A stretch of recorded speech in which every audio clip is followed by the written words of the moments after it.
What's up, guys? This is my second part of the very first game that I played. Picks up directly after where the first game left off. So, or not the first game, but the first part. In the first part, I lost both of my, well, not both, but my first two lives. We get 3 in this game, and it's team deathmatch. So my third life, I'm going to be playing kind of cautiously because, you know, if I go down, that's one less gun that we have in the fight. Anyway, this is at 127 Airsoft. Check out their field and their Facebook. I'll put a link for their Facebook down below. They play, I think, every Sunday or so. Yeah, sounds right. Around 3 or 4 in the afternoon. But check them out. This is quickly becoming one of my favorite fields. So anyway, we just got taken out from underneath the steps on the back side of this building where we're heading now, and we're trying to decide what we're going to do. The glare, oh my gosh, the glare from the sun in this position is absolutely terrible. I mean, I don't know about him, but speaking for myself, I could not see anything remotely in the direction of the sun, which is where we were taken out before and where we know that there are enemies. So the solution that we come up with is to just go full auto on the steps. Normally I don't like going full auto. Or we can just full auto the steps. It takes a lot of skill out of it, but in this situation, when we don't know if they're still there or if they're out, we have to put BBs downrange. So you see me fire a burst there, and I run to a point where I feel like they can't hit me, and I switch back to semi-auto. Secondary spawn. One thing that I want was in the people to start doing in Airsoft is to, instead of go full auto all the time, every situation, you know, take the opportunity to switch to full auto to actually, you know, make an effort on yourself to take somebody out. You know, it's so easy to make a gun that's set up for a high rate of fire, throw an 11-1 LiPo battery in it, and have stupid amounts of you know, BBs a second. Anybody can do that, but it takes a lot more skill to take out your opponent with that 1 or 2 precise shots. So anyway, that preaching aside, we start pushing up. This guy in front of me asks somebody to take his place because he needs to clear the fog out of his goggles. So the guy I was running with takes a position, and I cover our rear. Now right here, during the gameplay, I'm really subconscious about my shadow. When you're playing and you're in a sunny day like this, you need to be aware of the clues that nature can give you, like a shadow. I was backlit something fierce there, and I wanted to get in close so I could be covered by the shadows so my moves aren't telegraphed. So here I am, coming up to the stairs where I was taken out, you know, five minutes or so before.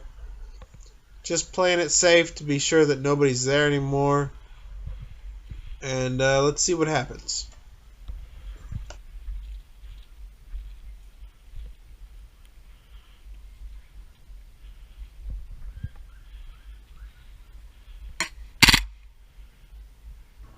Alright, so a few things happened right there. We were pushing up on the stairs, and I heard something. I heard whispering. So my instinct told me to back off, so I did.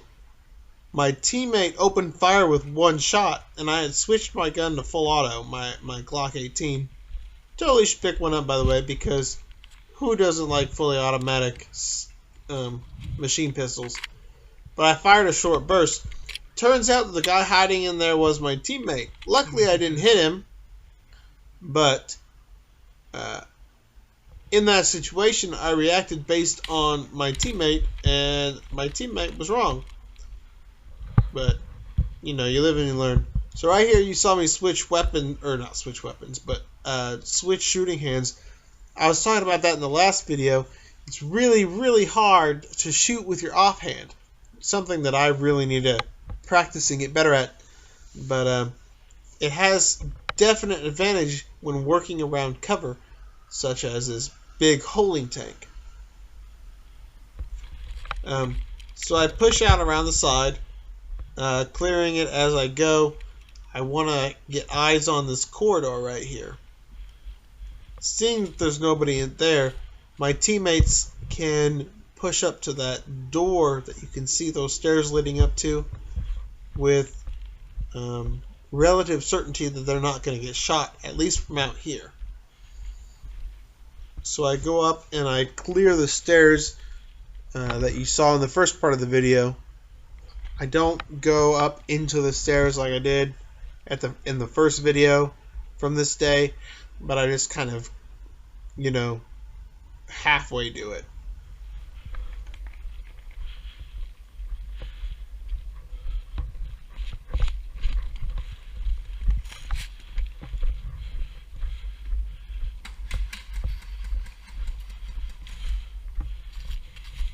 So right there you can see and hear them, by them I mean my teammates, breach, quote unquote breach the door. It wasn't really a breach.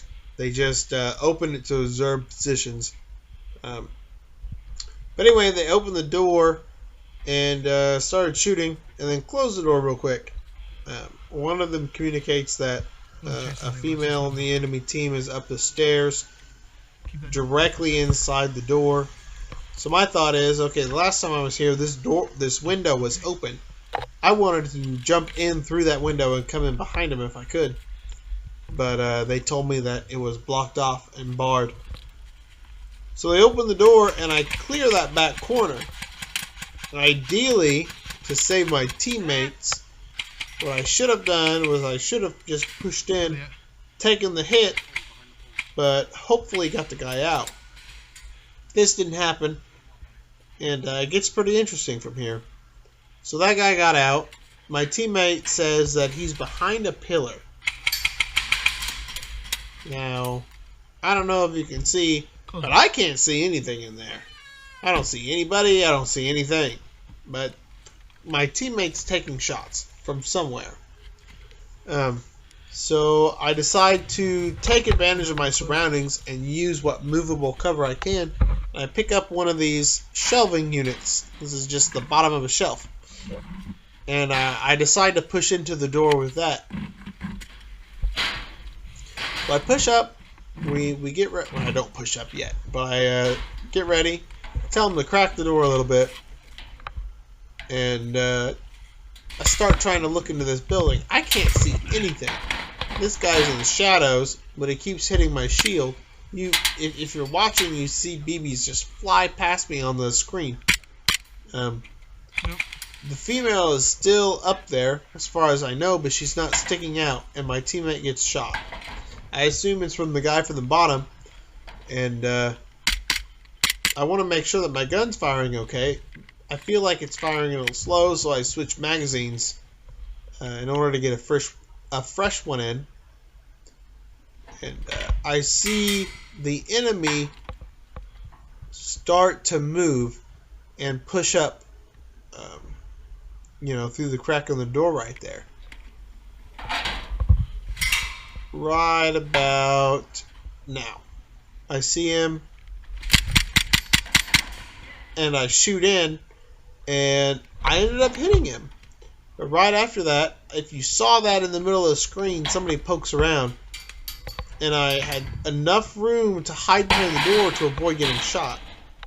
So I didn't get shot by him. Instead, I got shot by somebody behind me over in that direction, where you just saw me look. I get some, I get fired on again even though I was out. You know, that's my fault. I didn't pull out my dead rag fast enough and I didn't say anything, which you heard me not say anything. That was super stupid on my part. Now, that's my teammate walking back around the side of the building. I got taken out direct opposite the holding tank from him. But I couldn't tell him anything because dead men don't talk. And that's it for this video. Links in the description below. Stay tuned for more.